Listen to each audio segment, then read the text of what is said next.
여러분 반갑습니다. 이 자리에서 여러분을 뵈니까 더 반갑습니다. 네. 근데 여러분 표정을 뵈니까 표정은 뭐 그렇게 썩 좋지는 않아서요. 우리가 한번 웃고 시작해야 될 것 같아서 우리가 웃을 수 있는 가장 쉬운 방법은 뭐냐면 옆 사람 얼굴을 보는 거예요. 그러면 웃음이 나와요. 그래서 주변에 있는 분들 얼굴을 바라보시면서 당신 때문에 너무 행복합니다. 이렇게 고백하겠습니다.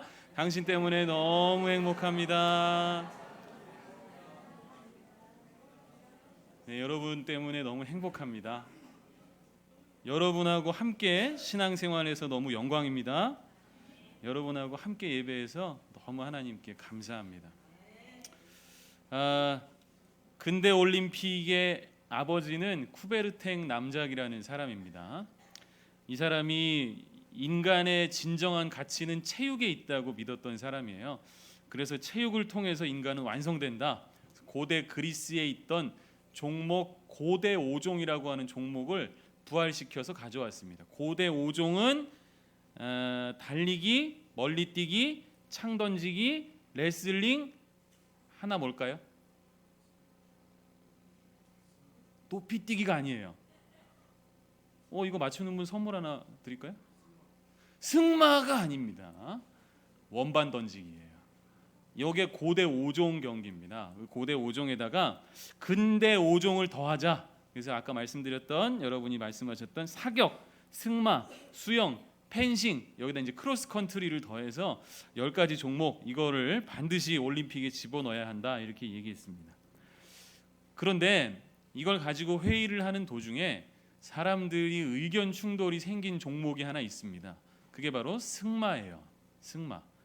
쿠베르탱이 제안한 승마는 장애물을 놓고 기수가 말을 타고 와서 장애물을 이렇게 저렇게 뛰어넘는 종목이었습니다. 근데 대다수의 사람들은 이걸 반대했습니다. 승마하면 말 타고 누가 먼저 빨리 가느냐를 겨뤄야지, 이게 장애물 경기 이런 걸 왜 집어넣습니까? 그렇게 이야기했는데요. 쿠베르탱이 뭐라고 이야기했냐면, 장애물이 없는 인간은 완성될 수가 없습니다. 장애물을 넘는 경기야말로 우리 인생의 모습입니다. 이렇게 이야기했습니다. 저와 여러분도 살면서 여러 가지 장애물을 이리저리 피해가며 넘어가며 혹은 장애물에 넘어져가며 여기까지 오게 된 줄로 믿습니다. 저는 지적장애인 기관에서 섬기고 있고, 여기 이제 저와 함께 동역하는 동역자들도 있는데요.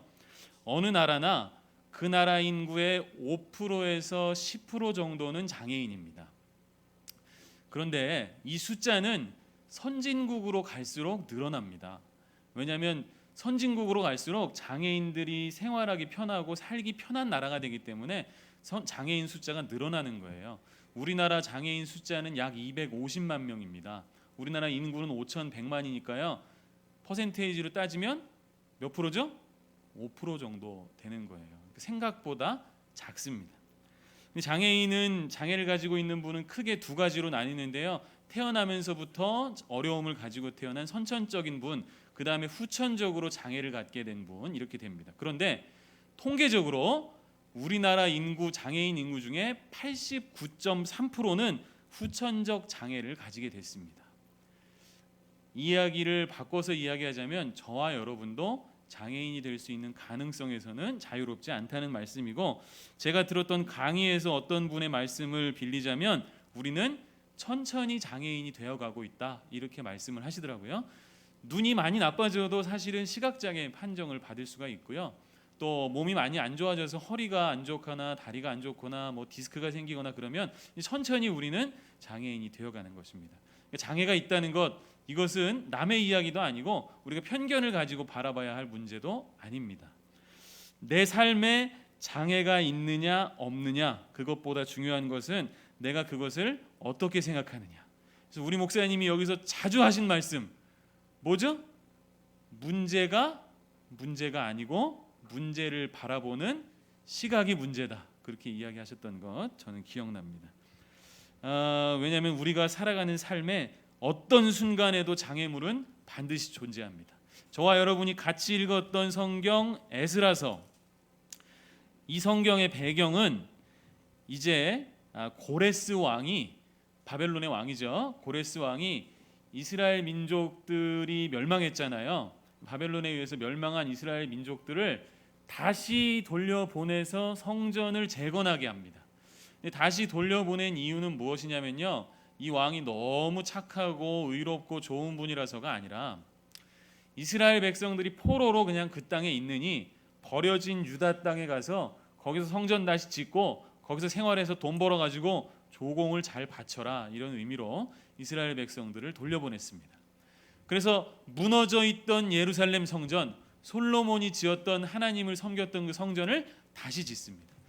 그런데 이 상황에도 장애물이 등장합니다. 오늘 저희가 읽은 성경은 5장인데요. 4장 보면 제 성경에는 소제목에 성전 건축을 방해하는 사람들 이렇게 되어 있습니다. 성전 건축을 방해하는 사람들이 생겨서 성전 공사가 멈춰집니다. 몇 년 동안 멈춰지냐면 16년 동안 성전을 짓지 못하게 됐습니다. 그런데 오늘 읽은 본문 5장 1절부터 5절 사이에 성전을 다시 짓는 이야기가 나옵니다. 이 성전은 다시 지어지게 됐습니다. 그러면 이들은 이 장애물을 도대체 어떻게 뛰어넘었을까요? 지난 겨울부터 길었던 우리나라의 정치 변화의 사건들이 끝났습니다. 새로운 대통령이 뽑혀진 우리나라가 어떻게 하면 다시 일어서서 앞으로 나아갈 수 있을까요? 우리 교회 리모델링해서 이제 예뻐진 이 교회, 우리가 그 당시에는 너무 크게 부흥해서 얼른 나갈 수 있을 거라고 생각했지만 지금 잠깐 주춤한데 우리가 언제 다시 일어나서 부흥해서 이 교회를 넓혀서 다른 곳으로 갈 수 있을까요? 여러분의 가정, 혹시 여러분만의 문제가 있다면 그 문제 속에서 여러분 다시 어떻게 일어날 수 있을까요? 여러분 개인의 문제가 있으시다면, 여러분 마음속에 어떤 아쉬움과 아픔이 있으시다면 우리는 어떻게 하면 그 위기를 극복하고 일어서서 앞으로 나갈 수가 있을까요? 저는 오늘 그래서 제목을 이렇게 정해봤습니다. 다시 일어나세요. 우리 옆에 있는 분에게 축복해 주시기를 바랍니다. 다시 일어나세요. 다시 일어나는 우리나라, 우리 교회, 여러분의 가정, 여러분의 삶이 되기를 주님의 이름으로 축복합니다. 자, 그럼 우리가 다시 일어나기 위해서 해야 할 일들 무엇이 있을까요? 첫 번째, 같이 고백하겠습니다. 하나님의 말씀을 받아야 합니다. 하나님의 말씀을 반드시 받으셔야 될 줄로 믿습니다. 오늘 중단되었던 성전 건축, 그것이 다시 시작될 수 있었던 것은 선지자들의 위대한 하나님의 말씀의 선포, 그것들을 백성들이 받았기 때문에 그렇습니다. 오늘 본문 1절 다시 한번 눈으로 같이 보시기를 바랍니다. 선지자들 곧 선지자 학개와 이도의 손자 스가랴가 이스라엘의 하나님의 이름으로 유다와 예루살렘에 거주하는 유다 사람들에게 예언하였더니, 이렇게 되어 있습니다. 오늘 본문에는 두 명의 선지자가 기록이 되어 있는데요. 한 명의 이름은 학개, 한 명의 이름은 스가랴입니다. 이 학개와 스가랴가 하나님의 말씀에 대한 예언을 시작함으로 오늘 성전 건축은 다시 시작됐다는 겁니다. 학개가 전했던 메시지는 어디냐면요, 구약성경 맨 뒤에 학개 스가랴 말라기 할 때 뒤에 있습니다. 1장 4절 제가 읽어드릴게요. 이 성전이 황폐하였거늘 너희는 이때에 판벽한 집에 거주하는 것이 옳으냐? 학개서 1장 4절에 있는 말입니다. 이 성전이 황폐하였는데 너희는 이때에 판벽한 집에 거주하는 것이 옳으냐? 성전이 무너졌는데 판벽한 집이라는 것은 집 안을 편백나무로 세운 집이라는 거예요. 하나님의 성전은 무너졌는데 너희는 지금 너희 집 잘 차리고 있느냐? 학개는 이렇게 꾸짖고 있는 겁니다. 하나님의 성전이 이 꼴이 났는데 우리는 좋은 집에서 살려고 좋은 집을 찾고 있구나, 학개가 그들에게 이야기하고 있습니다. 그래서 백성들은 하나님의 성전이 무너졌다는 것을 다시 한번 깨닫게 됩니다. 스가랴서 1장 3절 역사적인 시기로 학개가 활동했던 시기와 같은 시기입니다. 스가랴 1장 3절 그러므로 너는 그들에게 말하기를 만군의 여호와께서 이처럼 이르시되 너희는 내게로 돌아오라 만군의 여호와의 말이니라 그리하면 내가 너희에게로 돌아가리라 만군의 여호와의 말이니라, 이렇게 되어 있습니다. 이 말은 쉽게 이야기하자면 회개하고 돌아와라 백성들에게 이야기하는 것입니다. 이 학개와 스가랴의 말씀을 백성들이 들었습니다. 하나님의 말씀은 천지를 창조하시는 그때부터 말씀으로 하나님은 시작하셨습니다. 빛이 있으라, 그 말씀부터 이 모든 인류의 역사가 시작되었습니다. 하나님은 그때도 이스라엘 백성들에게 이야기하시고 2017년 오늘도 동일하게 우리에게 말씀으로 임하시는 줄로 믿습니다. 그런데 하나님의 말씀이 인류 역사의 중요한 순간마다 들려왔는데 이 말씀을 들은 사람이 있고 듣지 않은 사람이 있습니다. 오늘 이스라엘 백성들은 이 하나님의 말씀에 응답할 마음의 준비가 되어 있었습니다. 오늘 본문 2절 한번 볼까요? 여기 보면 이렇게 되어 있습니다. 이에 스알디엘의 아들 스룹바벨과 요사닥의 아들 예수아가 일어나 예루살렘에 있던 하나님의 성전을 다시 건축하기 시작하매, 이렇게 되어 있습니다. 하나님의 말씀이 들렸을 때 스룹바벨과 예수아가 일어나서 성전을 다시 건축하기 시작하였다. 본문 2절 시작, 이에, 이렇게 되어 있습니다. 이에 하나님의 말씀이 선포된 그때 백성들이 그 말씀을 듣자마자 이에 바로 실천했기 때문에 하나님의 역사의 수레바퀴는 다시 굴러간 것입니다. 신중모 작가가 쓴 책 다시라는 책이 있습니다. 이 책이 우리 예림학교에 있습니다. 선생님 한번 찾아보시길 바랍니다. 제가 학교 도서관에서 읽었는데요. 이 신중모가 쓴 이 다시라는 책에 보면 이 책의 메시지가 뭐가 있냐면, 다시라는 말은 용기를 부르는 주문이다, 이렇게 되어 있습니다. 다시라는 말은 용기를 부르는 주문이다. 굉장히 낭만적이고 멋지지 않습니까? 우리가 용기가 없을 때 용기를 부르는 주문은 뭐냐면 다시 해봐라라는 겁니다. 다시 꿈꾸며 다시 웃으며 다시 행복하라, 그렇습니다. 하나님의 말씀은 다시 우리를 일으킵니다. 하나님의 말씀은 다시 우리를 살려냅니다. 하나님의 말씀은 다시 새로운 하나님의 역사를 만들게 하십니다. 하나님의 말씀은 다시 우리를 그분의 역사의 주인공으로 만드십니다. 아멘을 아까부터 하셔도 참 좋았을걸요. 하나님의 말씀은 다시 우리 교회를 역사의 주인공으로 만드실 줄로 믿습니다. 하나님의 말씀은 다시 여러분의 가정을 일으켜 세우실 줄로 믿습니다. 하나님의 살아있는 말씀을 우리가 들을 때 여러분의 삶이 다시 한번 살아나게 될 줄로 믿습니다. 옆 사람에게 고백하겠습니다. 다시 일어나 걸읍시다. 다시 일어나는 여러분, 하나님께서 사슴처럼 뛰게 하시고 독수리처럼 날아오르게 하실 줄로 믿습니다. 우리가 다시 일어나려면 첫 번째, 하나님께서 주시는 말씀을 받아야 합니다.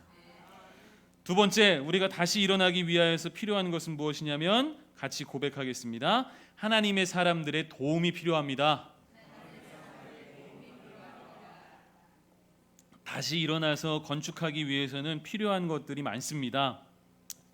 그런데 다시 건축 시작하자마자 많은 사람들이 이 건축을 돕는데요. 오늘 본문 읽었던 2절 뒷부분에 보면 이렇게 되어 있습니다. 하나님의 성전을 다시 건축하기 시작하며 하나님의 선지자들이 함께 있어 그들을 돕더니, 이렇게 되어 있습니다. 하나님의 선지자들이 기도만 하고 예언만 한 게 아니라 성전 건축하는 데 와서 도왔다는 거예요.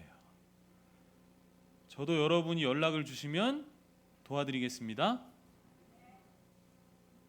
안 부를 거면 말아요. 필요하신 일이 있으시면 연락 주세요. 여러분이 부르시면 무조건 달려가겠습니다. 가사, 노래 가사랑 상관없는 거예요. 여러분의 교회를 섬기는 우리 담임 목사님, 우리 뒤에 계신 전도사님, 저는 여러분을 돕기 위해서 이 교회에 있는 거예요. 여러분이 이 교회를 섬기다가 필요한 게 있으면 도와달라고 말씀하세요. 손이 필요하면 손을 도와드릴 수도 있고, 일하는데 필요하다 그러면 솔직히 부르긴 좀 뭐하잖아요, 여러분이. 그럼 기도가 필요할 때는 꼭 부르세요. 기도가 필요할 때 꼭 부르시기를 바랍니다. 목사는 누구를 위해서 기도하냐면요, 나한테 기도 부탁한 사람을 위해서 기도하게 돼 있습니다. 그래서 누군지는 제가 말씀 안 드리는데, 여기 저한테 누가 포스트잇으로 써갖고 누구 몇 년도 몇 학기 기도 제목 써놨거든요. 1, 2, 3, 4, 5번 써놨어요. 그래가지고 이걸 성경을 여기다 붙여놨으니 이걸 어떻게 안 봐요? 성경 필 때마다 보는 거예요. 이거 성경 필 때마다. 근데 이분이 2017년도 1학기 갱신됐는데 그때는 안 주셨어요. 이렇게 주면 이거 기도할 수밖에 없죠. 그러니까 여러분, 목사님한테 자꾸 기도해달라고 부탁하세요. 목사님 번호 아시잖아요. 이런 문제 가지고 기도 부탁을 부탁하시기를 바랍니다. 저한테도 부탁하시고 우리 전도사님한테도 반드시 부탁하세요. 하나님의 사람들의 도움이 필요한 줄로 믿습니다. 우리는요 따로 살려고 창조되지를 않았습니다. 그러려면 하나님이 아담만 창조하고 말았을 텐데 하나님은 하와도 같이 창조하셨어요. 노아의 방주에 집어넣을 때도 하나씩 넣은 게 아니라 쌍으로 집어넣습니다. 왜냐하면 우리가 같이 있게 하시려고 하나님은 그렇게 하셨던 것입니다. 이 말씀은 우리가 하나님의 말씀을 듣고 순종하면 하나님은 필요한 도움을 우리에게 주신다는 말인데, 하나님의 말씀을 받을 때 우리에게 하나님은 도움을 주시는데 우리가 함께 할 때 그 도움을 더 많이 주십니다. 바울이 편지를 많이 썼잖아요. 이 바울이 쓴 편지에서 가장 많이 사용한 단어가 뭘까요? 바울 서신에서 가장 많이 쓰인 단어가 바로 무엇이냐면 서로입니다. 서로. 너희는 서로 권면하라. 너희는 서로 덕을 쌓고 서로 짐을 나눠지고 서로 용서하고 서로 위로하고 서로 사랑하라. 서로라는 말을 바울이 가장 많이 사용했습니다. 신앙생활도 혼자 하는 것이 아닙니다. 우리가 서로 돕기 시작할 때 가장 기뻐하시는 분은 누구냐면 그 명령을 내리신 분 하나님이십니다. 5절에 보니까 이런 말씀이 있어요. 하나님이 도우시는데 하나님이 유다 장로들을 돌보셨으므로 그들이 능히 공사를 막지 못하고 이 일을 다리오 왕에게 아뢰고 그 답장이 오기를 기다렸더라. 누가 하나님의 공사를 막는데 하나님이 도우셨어요. 그래서 우리 속담 중에 이런 속담이 있습니다. 하늘은 스스로 돕는 자를 돕는다. 이걸 오늘 말씀과 같이 성경적으로 풀자면 하나님은 서로 돕는 우리를 도우시는 줄로 믿습니다. 그 빌리 그레이엄 목사님이 천국과 지옥에 대해서 이렇게 묘사했습니다. 지옥에 가면 아마 이렇게 되어 있을 겁니다. 진수성찬이 차려져 있고 그 앞에는 포크가 있는데 포크는 1m짜리 포크입니다. 그래서 아무리 그 포크를 집어서 내 입에 넣으려고 해도 들어가지 않는 곳, 그곳이 바로 지옥입니다. 그런데 천국은 어떤 곳일까요? 천국은 바로 똑같은 음식이 차려져 있고 1m짜리 포크가 있는데 그 포크로 찍어서 다른 사람의 입에 넣어주는 곳, 그것이 바로 천국입니다. 빌리 그레이엄 목사는 이렇게 이야기했습니다. 예수님이 이 땅에 오셔서 복잡한 율법을 두 가지로 줄여주셨는데 하나님을 내 마음과 뜻과 힘을 다해서 사랑하고 내 이웃을 내 몸처럼 사랑하라는 말, 왜 그러셨습니까? 우리가 서로를 위하라는 말씀 주고 가셨기 때문입니다. 우리가 서로를 위해 줄 때 하나님의 나라 천국은 이 땅에 이루어질 줄로 믿습니다. 우리가 내 자녀를 위할 때, 내 남편과 내 아내와 내 부모님을 위해 줄 때 천국은 여러분의 가정에 이루어지게 될 줄로 믿습니다. 이 교회에 그런 일이 일어난다면 우리 교회가 바로 천국이 될 줄로 믿습니다. 교회 이름을 승리 천국교회로 바꾸는 그런 역사가 있기를 바랍니다. 그런데 때로는 내가 너무 힘들어서 내가 누구를 도와주지 못할 때가 있어요. 내 코가, 그런 말도 있잖아요. 내 어려움이 너무 많은데 누구를 돕느냐, 이렇게 할 때도 있습니다. 그러나 내가 그렇게 어려울 때는 다른 사람이 나에게 도움을 줄 겁니다. 여러분, 그 도움의 손길을 기다리시기를 바랍니다. 그리고 나도 다른 사람을 도우시기를 바랍니다. 내가 너무 힘들 때 도움을 거절하는 건 그건 용기가 아니에요. 내가 도움을 필요할 땐 도움을 바라는 게 용기입니다. 저와 여러분이 서로 도울 때 하나님의 나라가 이 땅에서 이루어집니다. 그래서 예수님은 우리에게 주기도문을 가르쳐 주실 때 하나님의 나라가 이 땅에서 이루어진다 우리에게 알려주셨습니다. 그 뜻이 하늘에서와 같이 이 땅에서도 이루어진다고 우리에게 알려주셨습니다. 우리가 바로 천국의 주인입니다. 서로 돕고 사시기를 주님의 이름으로 축복합니다. 우리가 다시 일어나려면 첫 번째, 하나님의 말씀을 받아야 될 줄로 믿습니다. 두 번째, 우리가 하나님의 사람들의 도움을 받아야 합니다. 서로 도와야 다시 일어날 수 있습니다. 마지막 세 번째는 무엇이냐면 하나님의 질서를 존중해야 할 줄로 믿습니다. 우리 함께 고백하겠습니다. 하나님의 질서를 존중합시다. 하나님은요, 질서의 하나님이에요. 하나님은 천지를 창조하실 때도, 이거 나중에 기회가 있으면 한번 이 설교를 하면 좋은데요, 하나님이 첫째 날 창조하시고 둘째 날 창조하시고 셋째 날 창조하셨던 것, 첫째 날 살 수 있는 것, 둘째 날 살 수 있는 것, 셋째 날 살 수 있는 것, 이렇게 다 맞게 창조하셨어요. 하나님은 질서의 하나님이고 법의 하나님입니다. 그래서 하나님이 우리에게 이 땅에서 주신 법, 그것이 율법입니다. 하나님은 그 율법이 지켜지기를 원하세요. 예수님이 와서 확인해 주셨죠. 율법 폐하러 온 게 아니라 완성시키려고 왔다. 법을 예수님도 좋아하십니다. 이 성전을 건축할 때 이 성전을 재건하면서 이스라엘 백성들은 불법으로 한 거 아닙니다. 쿠데타를 일으켜서 한 거 아니고요. 전쟁을 일으켜서 한 거 아닙니다. 법대로 하기를 원했습니다. 3절 보니까 이런 말씀이 있습니다. 자, 이제 하나님의 말씀을 받았어요. 그래서 하나님의 말씀은 학개와 스가랴를 통해서 전해졌습니다. 이 말씀을 듣고 스알디엘이라는 스룹바벨하고 예수아가 리더가 돼서 성전을 건축하기 시작하는데 3절에 보니까 바벨론의 총독, 그때 유브라데강 건너편에 바벨론의 총독 다뜨네와 스달보스네와 그들의 동관들이 다 나와 그들에게 이르되 누가 너희에게 명령하여 이 성전을 건축하고 이 성곽을 마치게 하였느냐? 이거 누가 지으라고 했느냐? 16년이 지나는 동안 고레스 왕의 명령이 잊혀졌습니다. 고레스 왕이 명령을 내려서 도장을 찍어서 이 명령이 내려와서 성전을 건축하고 있었는데 16년을 거기서 다스리던 사람들이 이걸 가지고 태클을 거는 거예요.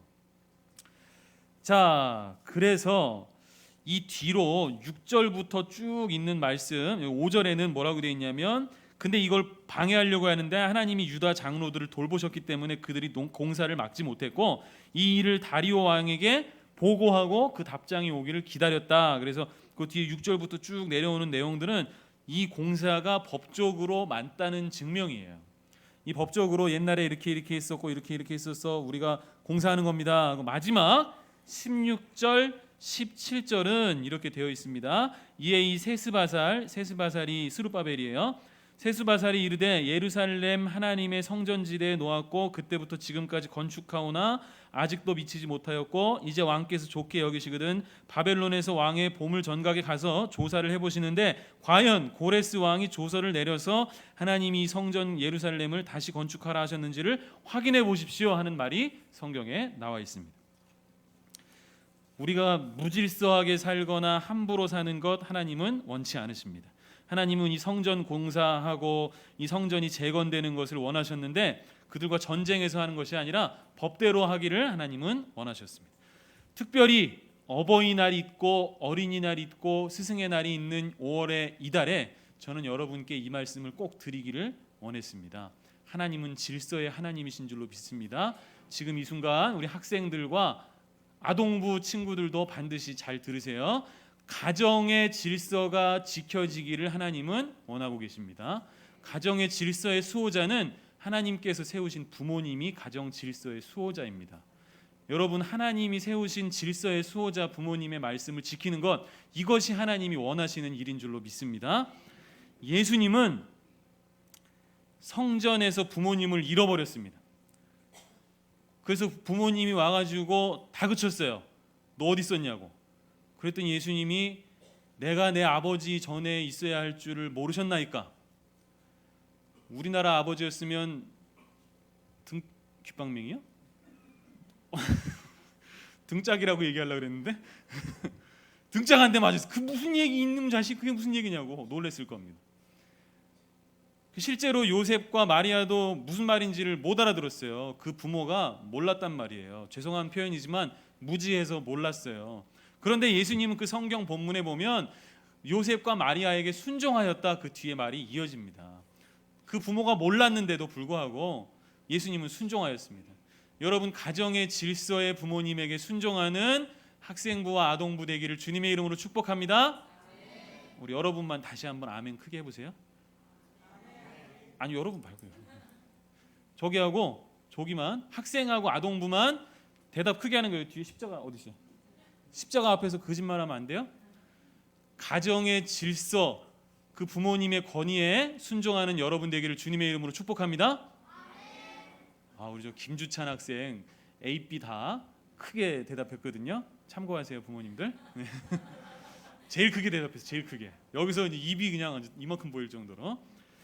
여러분, 가정의 질서 부모님에게 있습니다. 교회의 질서는 어디 있습니까? 교회 하나님께서 세우신 담임 목회자에게 있는 것입니다. 담임 목회자의 질서에 그 권위에 도전하지 않는 여러분 되시기를 주님의 이름으로 축복합니다. 그래서 카톨릭 교회에서는 그 담임 사제 있잖아요. 담임 사제를 뭐라고 부르냐면 Father라고 불러요. Father. 목사님이라고 부르고 신부님이라고 부르지 않아요. 신부님이라는 단어 있습니다. 그런데 그 신부를 아버지라고 부릅니다.